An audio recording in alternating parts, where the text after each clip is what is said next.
Muito cuidado você que é microempreendedor individual, está contribuindo dessa forma achando que vai se aposentar ou que vai acessar os benefícios do INSS, porque um pequeno erro que muita gente comete pode trazer um prejuízo gigantesco. A pessoa está pagando de forma errada, jogando dinheiro fora e depois lá na frente, na hora de se aposentar, descobrir que um pequeno detalhe ia mudar tudo e todo esse período ia ser válido.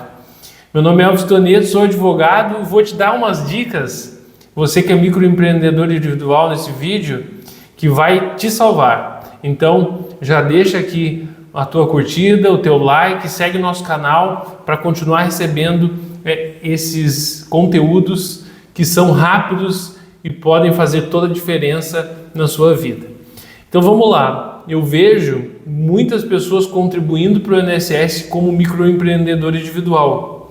E muitas vezes a pergunta e a resposta é a mesma. Por que tu tem um MEI? E a pessoa diz, porque eu quero me aposentar. A gente sabe que a contribuição no INSS ela pode ser de diferentes formas. Em algumas é 20%, em outras 11%. E no caso do microempreendedor individual é 5% do salário mínimo. E esse período já é válido tanto para aposentadoria, mas também vale como comprovação da atividade lá para a Receita Federal, para a pessoa poder exercer a atividade empresarial dela e ela já sai da informalidade. Então, o MEI ele foi criado exatamente com esse objetivo e ele é realmente algo muito interessante criado e que deve ser utilizado quando ele se enquadra com o objetivo da pessoa. A pessoa tem uma atividade, ela está na informalidade, ela quer formalizar, ela sim pode ter um MEI, ela pode ser um microempreendedor individual sem problema nenhum. A contribuição vai ser de 5% do salário mínimo, ela vai ter um limite de renda anual ali, mas faz com que ela consiga sair da informalidade. Mas tem que tomar muito cuidado, porque muitas pessoas utilizam o MEI apenas para a contribuição do INSS, para fugir do 11% do INSS e contribuir com 5%, que é o MEI, 5% do salário mínimo ao mês. E essa não é uma boa alternativa.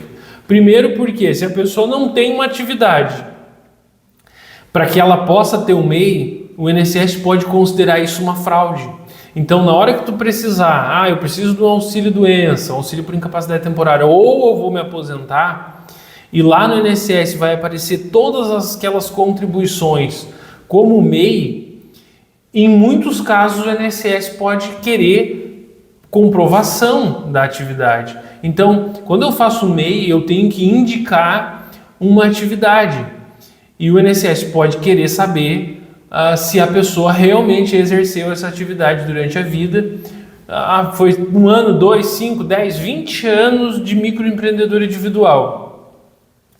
E o INSS vai lá e te pede uma comprovação. Se você não tiver comprovação dessa atividade, ele pode indeferir. Isso já aconteceu muitas vezes. Então a pessoa diz, mas eu contribuí 20 anos como MEI e não vou poder me aposentar? E isso infelizmente acontece. Então, se a pessoa não tem uma atividade empresarial, se ela não desenvolve alguma atividade que ela precisa ter a formalização através do MEI, ela não pode recorrer como uma possibilidade de contribuição para os benefícios do INSS. Isso é um prejuízo gigante. Não só o MEI, mas o contribuinte individual também, o autônomo, a mesma coisa. Se é pago a contribuição porque a pessoa tem uma atividade, ela precisa tomar o cuidado de daqui a pouco ter registros. Eu tenho uma página na rede social onde eu digo que eu sou um eletricista, um encanador, eu faço doce, não sei, ela pode ter qualquer atividade ali que está na relação de atividades do MEI e está tudo bem. Mas ela precisa comprovar, então ela vai ter que guardar notas, ela vai ter que ter esses recibos, ela vai ter que ter, por exemplo, uma movimentação em uma página, onde ela, ou ter registros fotográficos, enfim, algo que registre. Tirar as notas, né? Frequentemente já vai servir no caso do MEI. E no caso do autônomo, contribuinte individual, daí já é um pouquinho mais complicado. Mas a parte central desse vídeo é deixar muito claro para você que é MEI tomar cuidado, porque muitas pessoas acabam não conseguindo acessar os benefícios do INSS porque não desenvolviam qualquer atividade.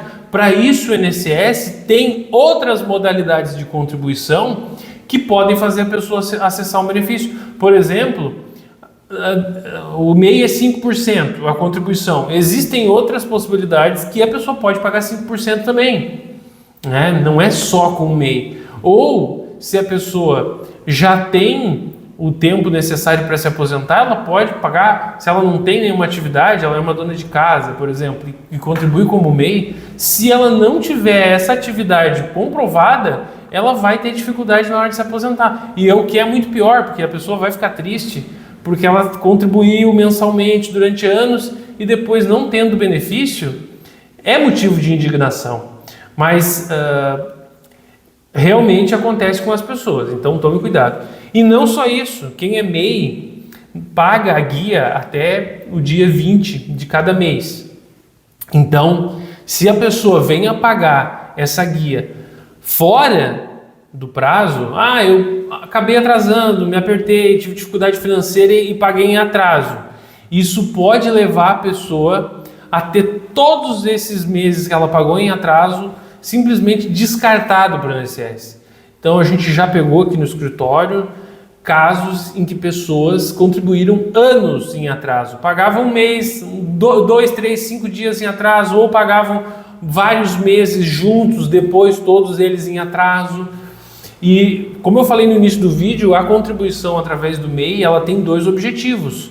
O primeiro é lá com a Receita Federal para formalizar uma atividade empresarial dessa pessoa, mas a outra via é para ser comprovada como contribuição ao INSS para depois valer, né? O INSS exige lá pelo menos 15 anos de contribuições, 180 meses de contribuição, mas essas contribuições têm que ser válidas. Então, o pagamento do MEI em atraso já é a dica que vale o seu like aqui no vídeo, porque poucos contadores alertam as pessoas, porque, claro, ele está preocupado com a contribuição em relação à Receita Federal. Tu tem uma atividade, tu faz a tua declaração anual, tá tudo certo, tá tudo bem, tu não extrapola a renda do MEI, ok. O contador tá feliz, tá achando que tá tudo bem. Mas, analisando pelo ponto de vista de benefício do INSS, se essa contribuição for paga fora do prazo, depois de vencido o prazo para pagamento, todo mês a gente paga do mês anterior. Então, a gente está no mês de março, eu vou até o dia 20 pagar a minha guia do MEI referente ao mês de fevereiro. Eu não consegui pagar até a validade da guia, no dia 20, 21. Eu vou acabar perdendo essa contribuição, ela não vai ser válida para a minha aposentadoria. Então, se chega lá na hora da aposentadoria, tu tem 20 anos de MEI, que dá 140 contribuições, dá 240 contribuições. Eu preciso de 180, eu tenho 240. Tenho bem mais do que o necessário. Mas se foram pagas muitas dessas fora do prazo, eu paguei 100 dessa forma, eu vou ter 140 contribuições válidas para o INSS, eu preciso de 180, então eu não vou conseguir acessar o benefício. Pague dentro do prazo suas contribuições. Se para a Receita Federal ele aceita depois do pagamento em atraso, está tudo bem, mas para o INSS ele não aceita. Vão ter exceções que depois podem ser discutidas com o INSS, mas vai tornar o caminho muito mais complexo e demorado. Então, se tiver o MEI, tenha uma atividade atrelada ao MEI, que você desempenha no seu dia a dia, que você tire nota, que você consiga guardar uma comprovação, que daqui a pouco você tem uma página na internet, nas redes sociais, onde você mostra que você tem aquela atividade e não deixe de pagar em dia para você não ter problema no futuro. Essa informação é valiosa. Deixe o seu like aqui, siga o nosso canal para a gente continuar produzindo esse tipo de vídeo e ajudar outras pessoas. O tema de hoje é esse, eu fico por aqui. Tchau!